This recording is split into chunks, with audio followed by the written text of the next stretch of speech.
तो अभी फिलहाल आप लोगों ने पार्टनर्स कैपिटल अकाउंट के बारे में पढ़े। इसके बाद जो सबसे ज़रूरी चीज़ आपको जानना होगा वो होती है क्या, हमारी एडजस्टमेंट्स। एडजस्टमेंट्स आपको पता है सभी सब में दी गई होती है। इनके एडजस्टमेंट्स का मतलब क्या होता है, बस एडिशनल इन्फॉर्मेशन।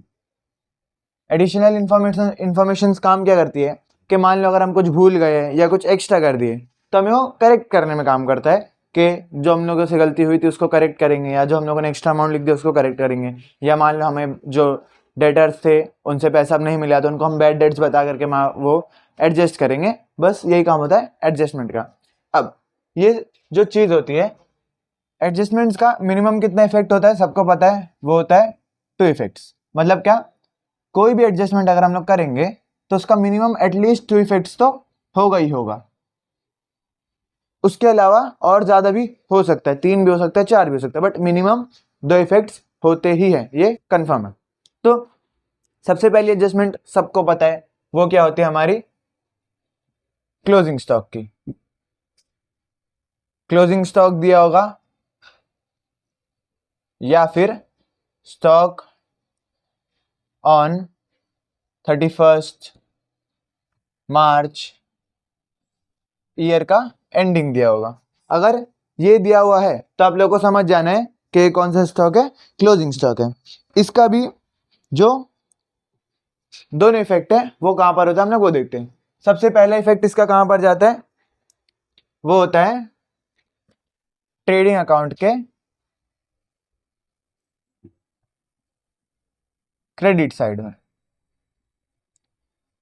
ट्रेडिंग अकाउंट के क्रेडिट साइड में। दूसरा इफेक्ट कहां पर जाता है, बैलेंस शीट की एसेट साइड में।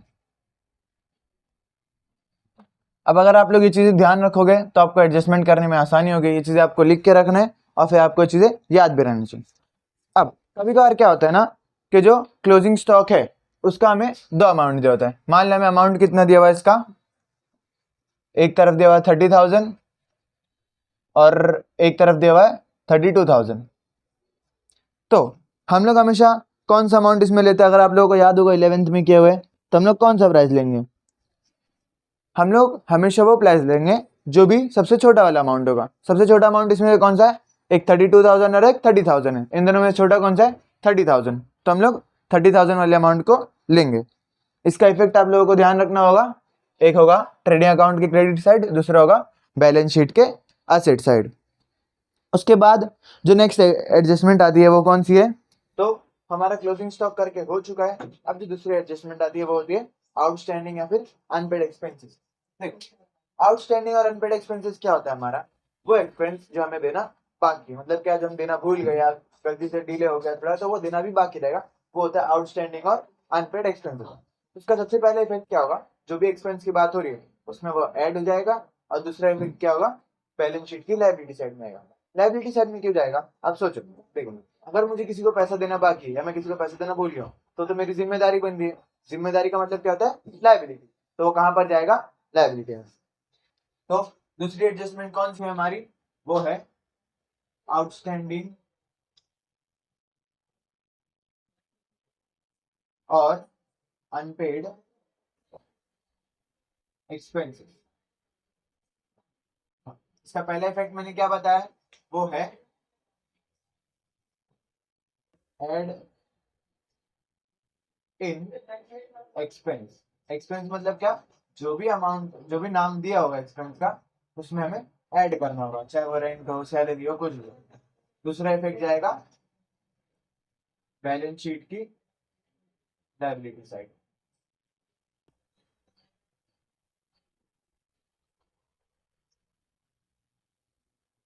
ये हुआ। अब ये जो एक्सपेंस है ये दोनों अकाउंट में से किसी में भी हो सकता है। वो ट्रेडिंग अकाउंट के अंदर भी हो सकता है और वो प्रॉफिट एंड लॉस अकाउंट के अंदर भी हो सकता है। अब इतना तो जाहिर सी बात है कि अगर एक्सपेंस है तो वो डेबिट साइड ही होगा, इसके लिए मैंने डेबिट साइड नहीं लिखा, बट वो ट्रेडिंग अकाउंट के डेबिट साइड भी हो सकता है और प्रॉफिट एंड लॉस अकाउंट के डेबिट साइड भी हो सकता है। तो वो जहां भी होगा हमें उसके अंदर उसको ऐड करना होगा। दूसरा इफेक्ट उसका कहां चल जाएगा, बैलेंस शीट की लायबिलिटी साइड। ये करने के बाद अब आती है हमारी तीसरी एडजस्टमेंट आउटस्टैंडिंग का उल्टा, वो क्या होता है, प्रीपेड या एडवांस एक्सपेंस। मतलब क्या, प्रीपेड एक्सपेंस या फिर पेड इन एडवांस। तो तीसरी एडजस्टमेंट क्या होगी, प्रीपेड या फिर एडवांस एक्सपेंस। अब देखो ये उसका उल्टा है, इसका मतलब क्या है, उसमें हमें पैसा देना है बाकी का, इसमें हमने एडवांस में एक्स्ट्रा पे करके रखे। अब जो बैलेंस शीट है हम लोग का, जो भी अकाउंट बनता है वो सिर्फ एक करंट ईयर के लिए बनता है, एक साल के लिए बनता है। अब जब हमने उसको एक्स्ट्रा ईयर के लिए, एक्स्ट्रा मंथ्स के लिए अगर पे करके रखेंगे तो हमारा प्रीपेड होता है। अब हमें बैलेंस तो सिर्फ इसी साल का दिखाना है, एक्स्ट्रा साल का दिखाएंगे तो हमारा अमाउंट तो टैली होगा नहीं। इसके लिए हम लोग क्या करेंगे, जो प्रीपेड है ना उसको हम लोग एक्सपेंस में से लेस करेंगे, यानी क्या, माइनस करेंगे। तो जो भी अमाउंट होगा उसको सबसे पहले माइनस करेंगे। दूसरा इफेक्ट उसका कहाँ लिखेंगे हम लोग, बैलेंस शीट के असेट साइड। असेट साइड क्यों, क्योंकि हमने उसको ऑलरेडी एडवांस में पैसा दे के रखा ना, हमारा काम होना बाकी है, तो उसको हम लोग कहाँ लिखेंगे, बैलेंस शीट के असेट साइड में। ठीक है,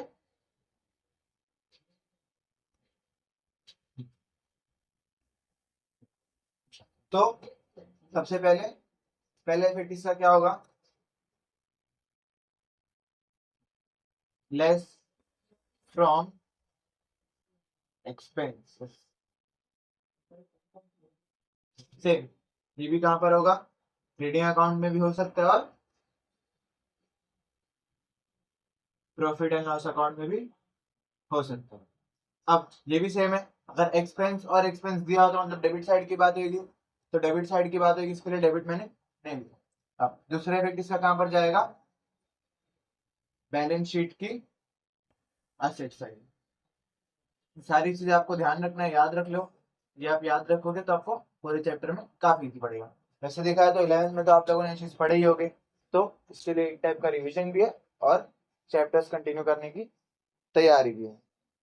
ठीक है, आउटस्टैंडिंग एक्सपेंस हो गया और प्रीपेड एक्सपेंस भी हो चुका है। उसके बाद क्या आता है, प्री रिसीव्ड या फिर एडवांस इनकम। इसका मतलब क्या होगा, ये वो इनकम है जो कि हम लोगों ने एडवांस में रिसीव कर चुके हैं। मतलब क्या,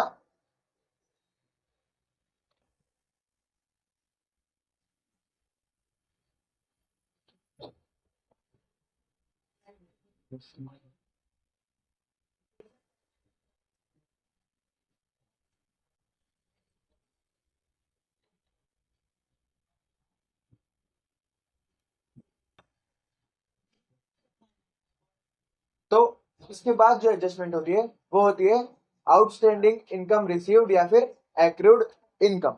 मतलब क्या, अगर हमें जो इनकम मिलने वाली थी वो अभी मिली नहीं है, तो वो होती है कि हमारी आउटस्टैंडिंग इनकम। अब इनकम मतलब वो गेन है, तो वो कहां पर होता है, ये प्रॉफिट एंड लॉस अकाउंट के क्रेडिट साइड में। तो अगर आउटस्टैंडिंग आया तो आउटस्टैंडिंग को हमेशा हम ऐड ही करेंगे, बट ये जो ऐड होगा ये हमारा प्रॉफिट होगा। ठीक है, तो इसका सबसे पहले क्या हो सकता है, आपको एडजस्टमेंट के नाम क्या आ सकते हैं, वो हो सकता है आउटस्टैंडिंग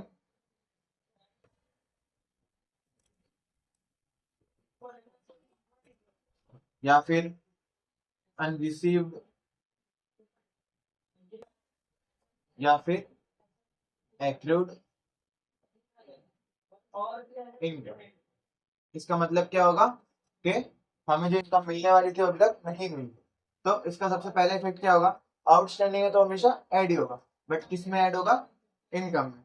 तो ऐड इन इनकम। ठीक है, अब ये जो इनकम होती है हमेशा कहां पर होती है, प्रॉफिट एंड लॉस अकाउंट के क्रेडिट साइड। क्रेडिट साइड क्यों, कि क्रेडिट साइड हम इनकम या प्रॉफिट लिखते हैं ना हमारा, तो इनकम रहेगा क्रेडिट साइड में, वहां पर हम इसको ऐड। इसका दूसरा इफेक्ट कहां जाएगा, वो जाएगा बैलेंस शीट की असेट साइड। बैलेंस शीट के असेट साइड क्यों जाएगा, अब देखो, अगर हमारे जो डेटर्स होते हैं उनसे हमें पैसा मिलना बाकी होता है ना, इसके लिए उसको हम लोग डेटा असेट साइड में लिखते हैं। वैसे ही सेम, अगर हमें किसी इनकम मिलना बाकी होगा तो पैसा तो हमारे पास आने वाला होगा ना, इसके लिए इसका भी दूसरा इफेक्ट कहाँ जाएगा, बैलेंस शीट के असेट साइड। तो हमने इसको कहां पर लिखेंगे, बैलेंस शीट के असेट साइड। बैलेंस शीट के ठीक है, ये वाली एडजस्टमेंट हो चुकी है।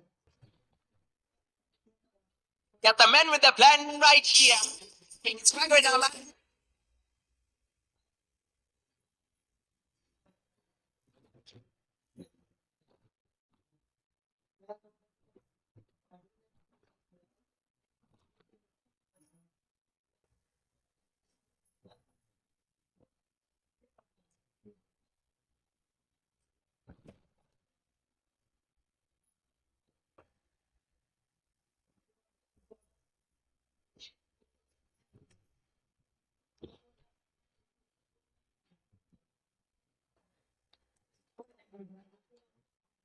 तो अब हमारा आउटस्टैंडिंग या एक्रूड इनकम भी हो चुका है। अब जैसे हमारे पास आउटस्टैंडिंग इनकम यानी इनकम मिलना बाकी होती है, उसका एक और अपोजिट क्या होता है, प्री रिसीव्ड इनकम। मतलब क्या, एक बंदा है जिसने हमें एडवांस में पैसा दे के रखा है। अब एडवांस में पैसा दे के रखा हुआ तो उसका हमें काम तो करना ही होगा। तो जो प्री रिसीव्ड इनकम होगा वो हम लोग क्या करेंगे, हमारी इनकम में से क्या करेंगे, उसको लेस कर देंगे। अब हमने किसी से पैसा लेके रखा है तो हमें उसका काम तो करके देना होगा। अगर हमें किसी का काम करके देना बाकी है तो वो भी कहाँ चला जाएगा, फिर उसका दूसरा इफेक्ट लायबिलिटी में जाएगा। तो इसको हम लोग क्या लिखेंगे, सबसे पहला फिफ्थ एडजस्टमेंट क्या है वो, प्री रिसीव्ड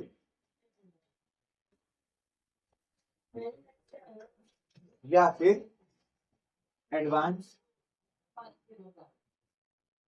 इनकम। बताया मैंने, प्री रिसीव्ड है, एडवांस है, तो हमें क्या करना होगा, अपने उसमें से लेस करना होगा। एडवांस मतलब तो बाद के काम के लिए उसने देकर रखा है ना, हमें तो सिर्फ अभी का चाहिए। तो हम इसको क्या करेंगे, सबसे पहले पहले इफेक्ट क्या होगा, लेस फ्रॉम एक्सपेंस।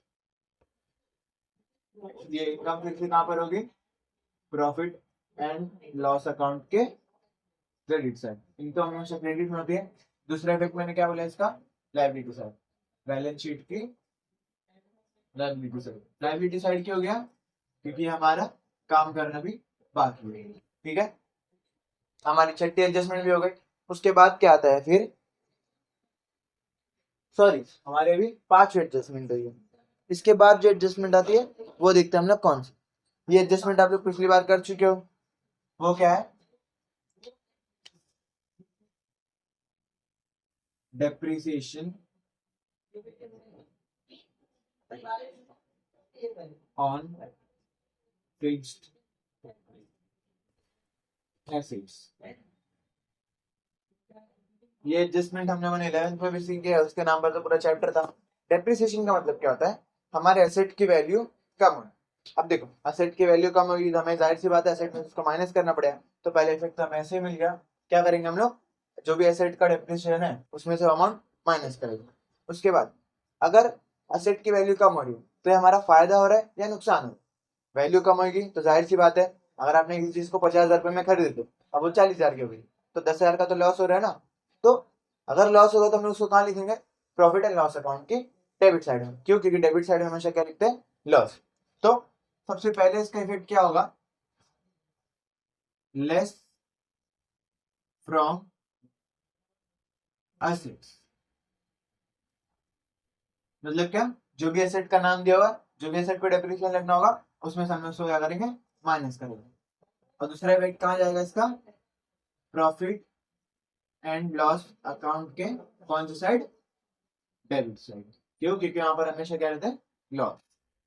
ठीक है, ये एडजस्टमेंट समझी, तो काफी इजी है। देखो इनमें से जो कुछ एडजस्टमेंट है वो कंपलसरी आती ही आती है। इसमें जैसे क्लोजिंग स्टॉक हो गया, इन दोनों में से कोई एक, outstanding expense, prepaid expense, depreciation confirm आती है, ये तो एडजस्टमेंट कंफर्मेशन आती है।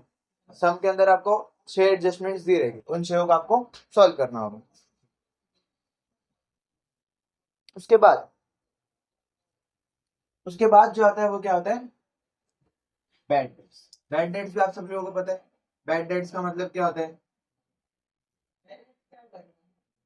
बैड डेट्स का मतलब तो आप सबको पता है क्या होता है। वो क्या है, हमारे जितने भी डेटर्स थे, मान लो 60,000 का डेटर्स का अमाउंट था। अब उसमें जो कुछ लोग थे वो लोग भाग गए या अमाउंट नहीं दे रहे। अब मान लो 1,000 रुपए का अमाउंट नहीं दे रहे, 60,000 का डेटर था, 1,000 लोग अमाउंट नहीं दे रहे, तो 59,000 बचा ना। तो जो 1000 लोग जो अमाउंट नहीं दे रहे वो हमारे क्या है, बैड डेट्स। अब देखो 60,000 में से 59,000 मिल रहा है, तो एक तो लॉस हो रहा है, तो हमें उसका एक इफेक्ट क्या मिला, लॉस होगा तो डेबिट साइड में, किसके, प्रॉफिट एंड लॉस के डेबिट साइड में, ये हमें एक इफेक्ट मिला उसका। बट जो उसका पहला इफेक्ट रहेगा उसको हम लोग क्या करेंगे, लेस फ्रॉम डेटर्स। क्यों, क्योंकि नुकसान हो रहा है डेटर्स का, वो 60,000 से 59,000 पे आ गए, तो 1,000 कम हो रहा है, तो जो 1,000 कम हो रहा है उसको हम किस में से माइनस करेंगे, डेटर्स में से, तो लेस फ्रॉम डेटर्स। ठीक है, ये भी नुकसान है, तो इसका दूसरा इफेक्ट कहाँ जाएगा, प्रॉफिट एंड लॉस के डेबिट। ठीक है, अब देखो आप लोग जो बैड डेट जब लिखते हो तो उसका एक फॉर्मूला लिखना रहता है, आप सबको याद है, वो क्या होता है, two bad debts plus new bad dates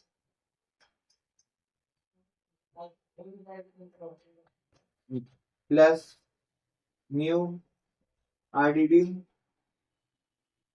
minus old RDD. अब देखो ये जो बैड डेट्स है और ये जो आरडीडी है, ये कौन सा है, ओल्ड वाला।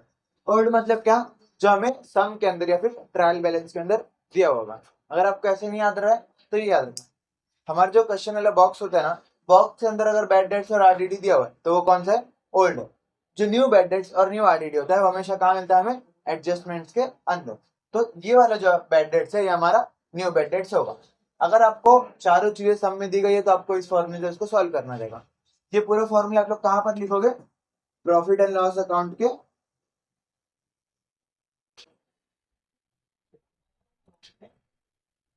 डेबिट साइड पे। ठीक है, ये फॉर्मूला आप लोग लिखोगे, उसमें हम लोग अमाउंट फिल करते जाएंगे। सबसे पहले इन तीनों का जो भी अमाउंट होगा उसको हम लोग क्या करेंगे, आपस में पहले ऐड कर लेंगे। ऐड करने के बाद जो ओल्ड आरडीडी का अमाउंट होगा उससे हम लोग इसको क्या करेंगे, माइनस करेंगे। इन तीनों को ऐड करना होगा और इसको ऐड करने के बाद जो टोटल आएगा उसको ओल्ड आरडीडी से माइनस करके हम लोग इसको ऑर्डर कॉलम में शिफ्ट कर देंगे। बस ये इसका सॉल्व हो जाएगा। तो बैड डेट्स कैसे निकालने आप लोगों को पता होगा। ठीक है, उसके बाद अगर बैड डेट्स आया तो सेम होगा आरडीडी। आरडीडी का फुल फॉर्म क्या होता है, रिजर्व फॉर डाउटफुल डेट्स। तो सब में अगर आपको बोला फाइंड आउट या फिर provide reserve for doubtful debts on 3% on debtors, 1% on debtors, तो आपका आरडीडी ही होगा। तो आरडीडी मतलब क्या, रिजर्व फॉर डाउटफुल डेट्स। ये एडजस्टमेंट वाला डाउटफुल डेट्स है, इसके लिए ये कौन सा होगा, न्यू आरडीडी। न्यू आरडीडी होगी तो हमें लिखना पड़ेगा। ठीक है, इसका भी वर्क सेम था। देखो रिजर्व फॉर डाउटफुल डेट्स क्या है ना, कि जो हमारे डेटर्स थे वो उनमें से ये गए नहीं, बट हमें ऐसा डाउट लग रहा है कि जो इतना परसेंट होगा ये शायद हमें नहीं मिलेगा, तो उसको हम लोग एडवांस में कैलकुलेट करके रखते हैं। वही होता है क्या, रिजर्व फॉर डाउटफुल डेट्स मतलब आरडीडी। इसका भी इफेक्ट दोनों सेम है।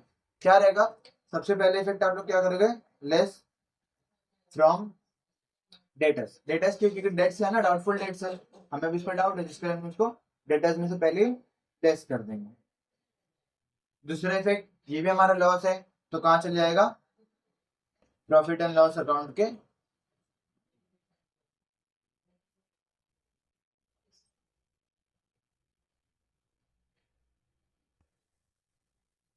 डेबिट साइड में। सेम डेबिट साइड दोनों हो जाएगा। उससे भी सिंपल, इस फॉर्मूला के अंदर बैड डेट्स का एडजस्टमेंट वाला न्यू बैड डेट्स में जाएगा, आरडीडी एडजस्टमेंट वाला न्यू आरडीडी में चले जाएगा। ये हम लोग करेंगे। इसके बाद आता है क्या, तो अभी तक हमने 8 एडजस्टमेंट्स कर लिए। अब जो हमारी अगली यानी कि 9th एडजस्टमेंट है वो कौन सी है, वो देखते हैं। ये क्या है, अनरिकॉर्डेड परचेज या फिर goods purchased but not recorded. इसका मतलब क्या है, आप लोगों ने कुछ गुड्स परचेज किए बट उसको बुक में रिकॉर्ड करना भूल गए, सेम दोनों का मतलब वही होगा।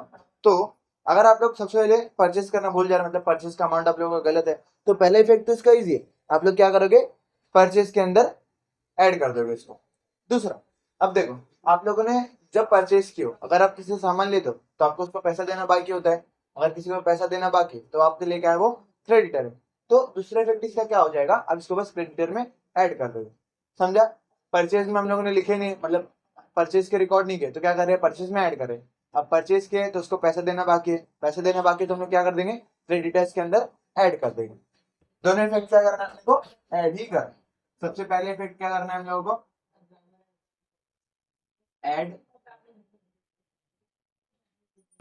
In purchase. दूसरा इफेक्ट क्या करना है आप लोगों को, ऐड इन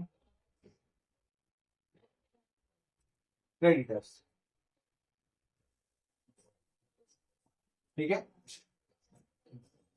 अब आप बताओ ये दोनों चीज कहां पर होती है, एक कहां के ट्रेडिंग अकाउंट के डेबिट साइड में, एक कहां की बैलेंस शीट के लायबिलिटी साइड में। कहां कहां पर, ट्रेडिंग अकाउंट डेबिट साइड और बैलेंस शीट के लायबिलिटी साइड, ठीक है। इतना समझा। आप इसको याद कैसे रख सकते हो, अगर अनरिकॉर्डेड परचेज वाली एंट्री आएगी तो आप लोग उसका कोड क्या याद रखो, PC प्लस। PC प्लस मतलब क्या, एड इन परचेज और add in creditors. P plus C plus, PC plus, purchase में ऐड करना और क्रेडिटर्स में ऐड करना। अब जैसे हम लोग परचेज लिखने में कभी बार भूल कर देते हैं, वैसे हम लोग सेल्स लिखने में भूल कर सकते हैं।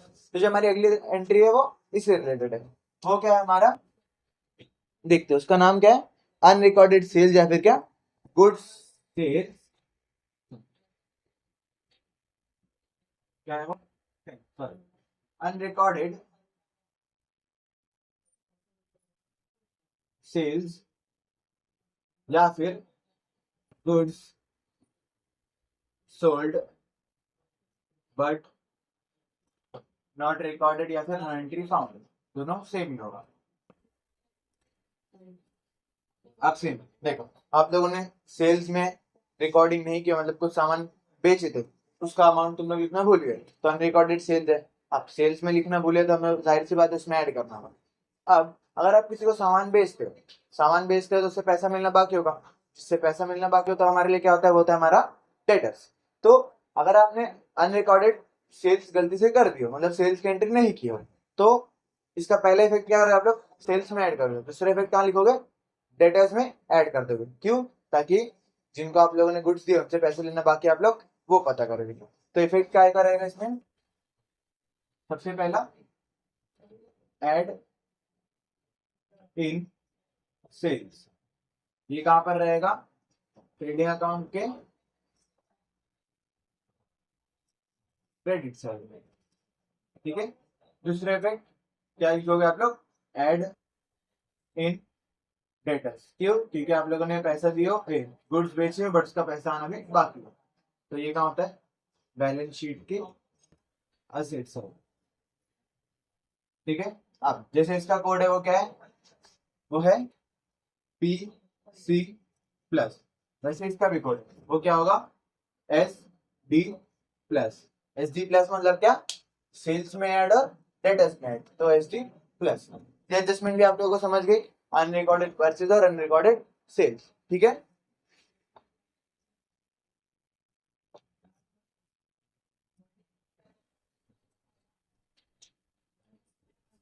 इसके बाद जो अगली एडजस्टमेंट है वो कौन सी है, इंटरेस्ट ऑन इन्वेस्टमेंट। देखो इन्वेस्टमेंट आप लोग हमेशा कहाँ लिखते हैं, ध्यान, इन्वेस्टमेंट हमेशा कहा जाता है बैलेंस शीट के असेट साइड, क्यों, क्योंकि आपने कहीं पैसा लगाया वहां से पैसा मिल सकता है तो आपका इन्वेस्टमेंट है। तो इसका इंटरेस्ट ऑन इन्वेस्टमेंट,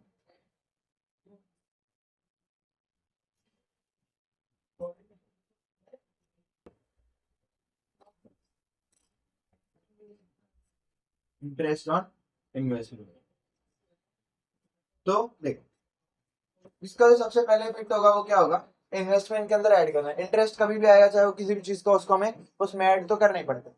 तो इन्वेस्टमेंट का इंटरेस्ट है, इसके लिए हम लोग क्या करेंगे, इसको सबसे पहले ऐड इन इन्वेस्टमेंट।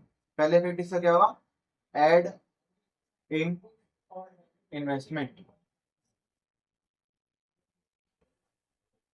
कहां पर होता है ये, बैलेंस शीट के असेट साइड में। तो इसको ऐड कहां पर करेगा, बैलेंस शीट के असेट साइड में, इन्वेस्टमेंट के अंदर। ठीक है, अब देखो दूसरा इफेक्ट कहां जाएगा, हम लोगों ने कहीं इन्वेस्ट किए थे पैसा, उससे हमें अभी इंटरेस्ट मिल रहा है। अगर हमें पैसा उससे मिल रहा है तो हमारा प्रॉफिट होगा, मतलब हमारा फायदा होगा। अगर हमारा फायदा होता है तो उसको हम हमेशा कहां पर लिखते हैं, प्रॉफिट एंड लॉस अकाउंट के क्रेडिट साइड। तो इसका दूसरा इफेक्ट कहां पर जाएगा, प्रॉफिट एंड लॉस अकाउंट के क्रेडिट साइड। ये चीज भी आप लोग को अगर याद होगी तो पिछली बार जब पढ़े थे कि एडजस्टमेंट का एक इफेक्ट अगर डेबिट में होता है तो दूसरा इफेक्ट हमेशा क्रेडिट में ही जाता है। अब देखो इसमें ऐड इन डेबिट साइड में हम लोगों ने इसको ऐड किया, तो दूसरा इफेक्ट हम लोगों ने इसमें लायबिलिटी साइड में ऐड किया।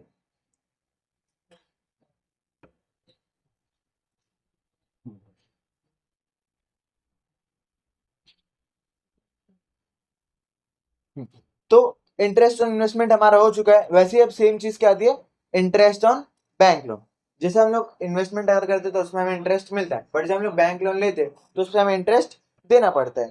तो देखो फिर से इंटरेस्ट की बात की, मैंने आपको अभी बताया कि इंटरेस्ट जब भी आएगा तो हमेशा ऐड होगा ही होगा, बट कुछ हमारा लॉस भी हो सकता है और हमारा प्रॉफिट भी हो सकता है। तो इंटरेस्ट